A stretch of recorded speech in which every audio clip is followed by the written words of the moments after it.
Dear friends, going to talk a little bit about George in this video and what happened to George.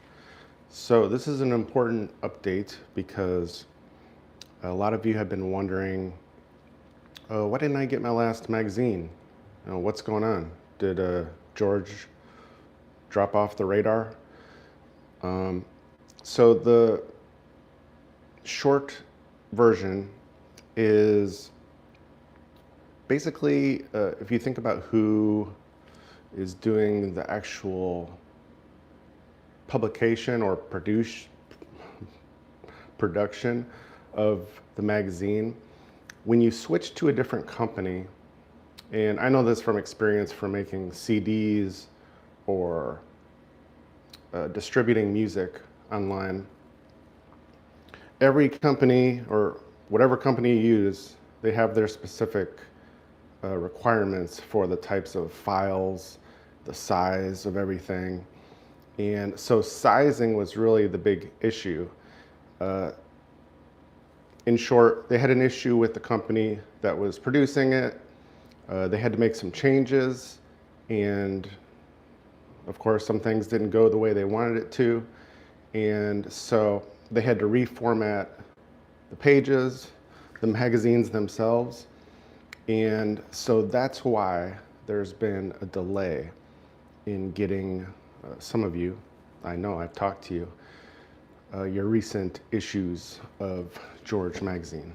And I think this is the last one that came out to everybody, was issue 36. However, this is important. Shortly after I get done with this video, I will put in the link, or I will put in the description, the link from georgemagazine.com that you can click. So if you already have an account with George Magazine, a subscription, then you can go to their website and you can still read the new magazines. So it's not that they disappeared and forgot about you.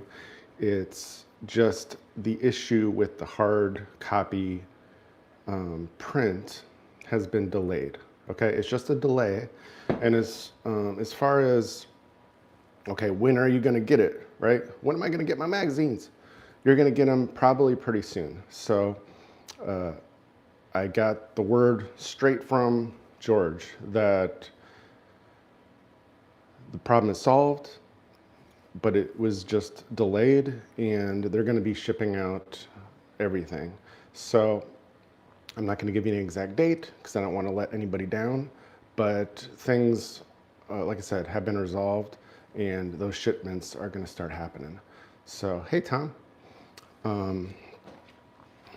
And yeah, while we're at it, so this is one of the last magazines that was sent out a few months ago, and quick preview.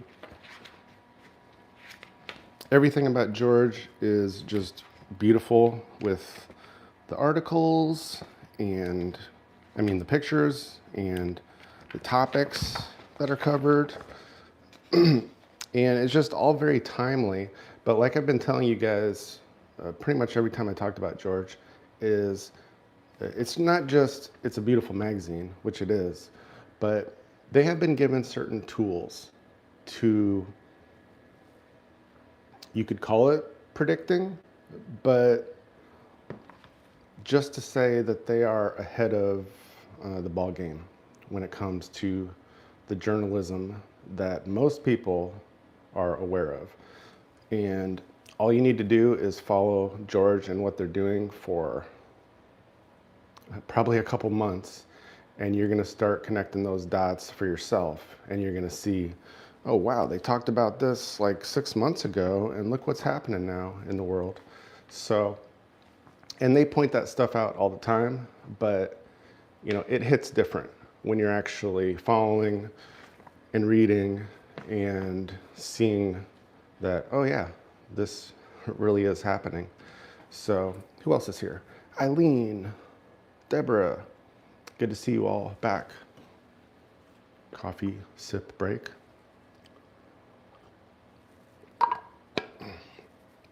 So, yeah, that's kind of what's been going on with George. It's already been, unfortunately, a memorable year for me to almost close out January, losing Cassie, my dog, our dog. And so that was just a few days ago. And yeah, it's easily going to be a little while before I get used to that, because that dog really was through me through some crazy times, and she was the best dog ever. So vlogs will never be the same without Cassie, and I'm probably gonna have to do some kind of put together some video or something, which I have way too many videos, obviously, of me and Cassie. But other than that, so story I wanted to share about that. So a few days ago,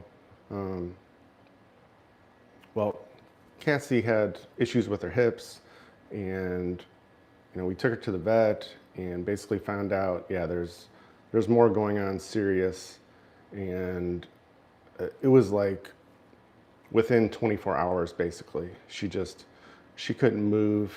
She was just, I tried to pick her up to take her out, like to the yard, and she just had nothing left. So we rushed her to the vet to find out, hopefully something good, but there wasn't. It wasn't good news. And so to make the long story short, minutes after she passed, I got a text from Pedro, who is basically my lead media production guy for GraceWave and for a lot of the other things that you've seen me do. And he texted me because our stream for GraceWave basically just blasted off. It went viral, thousands of people listening and watching. And like minutes after Cassie passed on. And it was totally a God thing for it to be that moment and this week, because like I said, it's been a tough last couple days. And I know all of you, if you've been a pet owner, you've lost an animal that you are close to, yeah, you know how it is. And GraceWave has become really my number one passion. Not just the music and the streaming, but the GraceWave Kids Foundation. Those of you who followed the Philippines Kids, which is where it started, and now we're expanding with the nonprofit and everything. That's become my total passion, because really everything that's going on in the world, our countries, it's all about the kids and for the kids, because we're all only going to be here in these battles for so long, and it's all going to go to them, including my own son. And so that's been on some of my like gallery photos, namely Facebook, for a long time. It's all about the kids. And so, yeah, so amidst a very sad day and week, that was like God saying, here, all the time, effort that you've put in, and my friends, my team, it hasn't been in vain, which, with a lot of things, with media and social media and making videos, there's lots of times, it doesn't matter if you're sharing about Pastor Bob or Gino or something important, like really important to generations to come. There's plenty of days where it's like, why am I doing this? Is anybody hearing this? Does it make a difference? there's so much noise online and in the world going on. And so you really do wonder sometimes, like, what am I doing? Like, real question to yourself. But then you have other days, if you stick with it and are consistent, whatever you're doing in life, whatever you're striving for, that you have days where, yeah, this is fantastic. God gave me this vision and he's seeing it through one day at a time. And it's like crystal clear. So for me, that day that Cassie passed, that is forever going to be one of those moments. A bitter, sweet, I can't even hardly say sweet, but just, it was a bitter day that God showed me something really positive and gave me a boost the exact moment I needed it. So anyway, I want to share that story with all of you.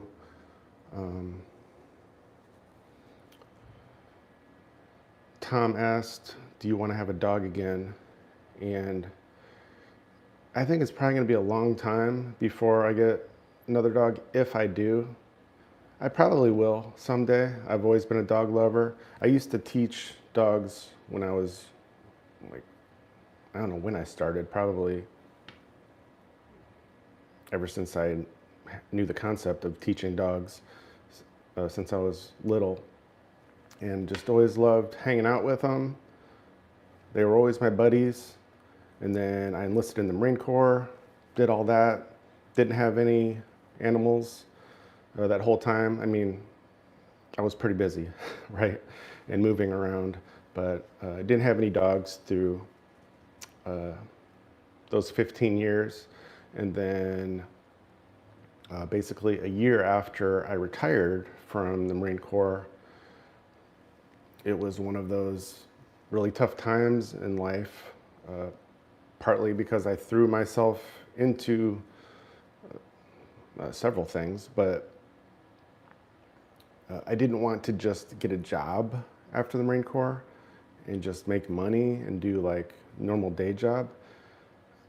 I would rather suffer and work on my own business, even though it was extremely difficult. And in California, hello, one of the most expensive places on earth, Southern California, near the ocean. And so I would rather do that and struggle very bad than just get like a job somewhere or jobs and maybe make it a little easier on myself in the money department. So anyway, she was kind of something I needed back in 2016. And she really was like a support dog for real, because yeah, I was pretty bottomed out for a while, but she was just the best dog, and you guys all love Cassie. And then, yeah, here we are 10 years later. But yeah, what was I saying about getting another dog? Yeah, I mean, there was kind of a reason why I got her at the time. And so I guess if I get another dog, it'll probably be, it'll be one of those things. It'll be God's timing, because for as much as possible, I do try to pay attention every day to what God is telling me. And I don't always do the right things, but He's speaking to you every day. Whether you are listening or not, He's there. It's way easier for us to tap into what He's telling us than we think. And we'd rather stay in our own heads a lot of times. But if that time comes and He's like, hey, getting a dog would be a great idea, then definitely I would.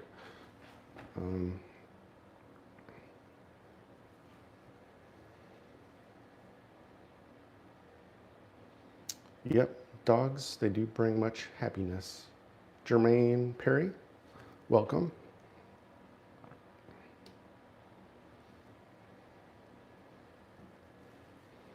Eileen asked, what is your advice on how to introduce 2-year-old German Shepherd mixed breeds to cats in a new home? Well, there's really no simple answer for that because, you know, all dogs, cats, all animals, they all have their own personalities too. But as far as introducing them, you just got to be really patient. And so whatever kind of works for them, however, maybe you can keep them near each other, but not have the ability to attack one another. Like, I don't know what that is. It's different for everybody. But yeah, introduce is the right word. You have to do it really slowly. Cassie had a not good owner, or two even, her first like year and a half of life before she ended up at a shelter, before I adopted her. And so she had issues with trust, big time. German Shepherds are kind of known for being territorial and, you know, good guard dogs and all that. But like Cassie, she had that, but she was also not trusting because she was not treated good when she was little. So German Shepherds, any of them, they can all vary wildly on the personality, just like people, depending on what kind of experience they've had. So as far as introducing, that's what I was going to say about Cassie too, is that if we wanted to bring somebody new into her life and actually get her to trust them, which wasn't very many people in her life, there was like a treat process, a throw the ball, you know, hang out, no petting at all at first. Don't try to pet her because she'll be like, yeah, you know, she won't trust you yet.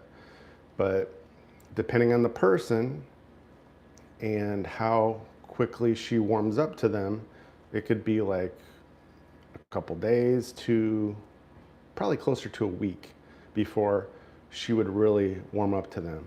But you got to spend time with them. You know, you can't just throw them all together, dogs, cats, whatever. You can't just throw them together and expect it to happen. There has to be a process. And really, the person, the human, is going to be like the connective tissue, you know, the owner. And so you're bringing kind of that trust into the vibe of the room at the same time. But it's just, yeah, I was actually a veterinary assistant, really a tech, for about 4 years, give or take. Most of my time in high school and then some after I graduated too. So I've seen all the different kinds of animals and personalities, and they really do vary, just like people. But yeah, it really comes down to just kind of the trust aspect, and you have to build it. And if some animals had like Cassie had a really bad start in life, and you know that about the animal, then you're going to have to be that much more patient. And actually, most of Cassie's life, being around other people or dogs, you know, it was a stressful experience in certain situations because for a long time I didn't know if she was going to actually bite somebody or not. She never did. The funny thing that I always said about Cassie is that she won't bite you. I mean, eventually, I learned this after many years. She won't bite you, but she will make you think she's gonna bite you. And she's gonna scare the crap out of you. And she did to a few people. She would just come right up to him, like she's gonna attack, and then she would stop with literally like her nose against your body and just freeze. And the person would just freeze, like, am I gonna die? And that was scary for people, and I felt bad too when it happened, but she never bit anybody. She was not, yeah, she wasn't mean. She was just very territorial and not trusting. But not everybody. See, that's the thing.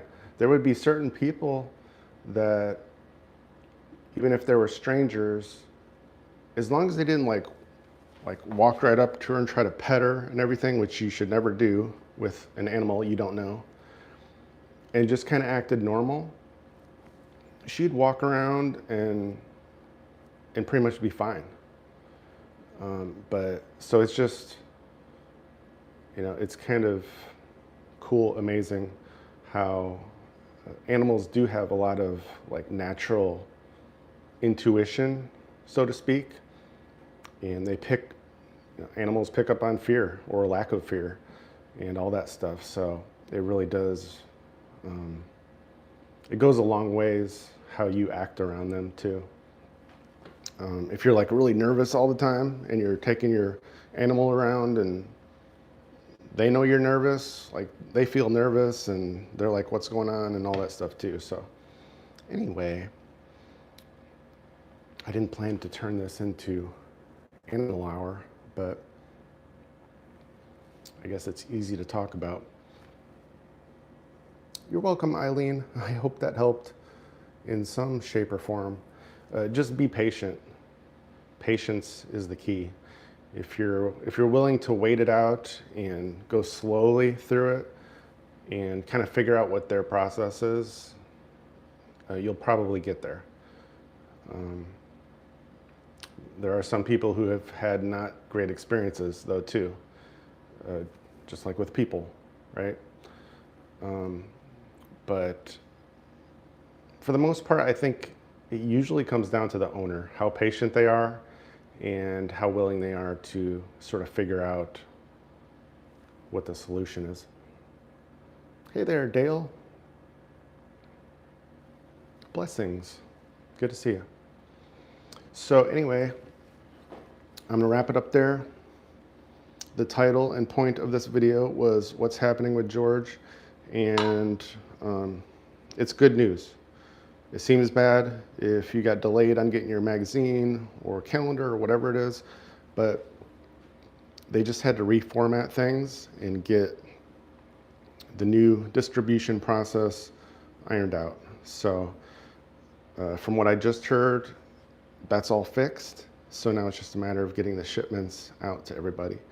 And if you want to know what's coming, how the stars are aligning for, not my favorite choice of terms, but if you want to know what's coming up and kind of how to navigate a lot of things, whether it's finances, social media, technology, I mean, you name it. George is magazine, not for a certain color like red or blue, but they really are here for you, which is why it's part of their saying and on their website. And I think they're doing as good a job as really anybody could in the turbulent world that we are in. So I'm still proud to sort of be a spokesman for them. And you can find my George link in the video descriptions to get 10% off. All you gotta do is click on the link, go to the site, and you're gonna get the 10% off. So I think that's all the updates. So, hey, Helen, good to see you too. So I'm going to drink coffee and get back to work on some Modexus stuff and GraceWave. So, as I've been saying, if you love contemporary Christian music, come on, you gotta check out GraceWave. Our stream, it just went viral this week. Lots of people listening and being blessed by the music. And one of our main goals is to not turn it into just commercials and promos like, honestly, most radio has become. that was one of my pet peeves. And besides it being about for the kids, and that's the main goal, I wanted it to be about the music and the messages, the gospel messages. You're going to see many of the songs actually have a Bible verse after the name of the song that the song is inspired by. I mean, you don't get that kind of thing on contemporary Christian radio, music, streams. So we got lots of great things going over there. So Grace Wave, search it up after this and listen and enjoy. I will see you all again soon. Thanks as always, and God bless.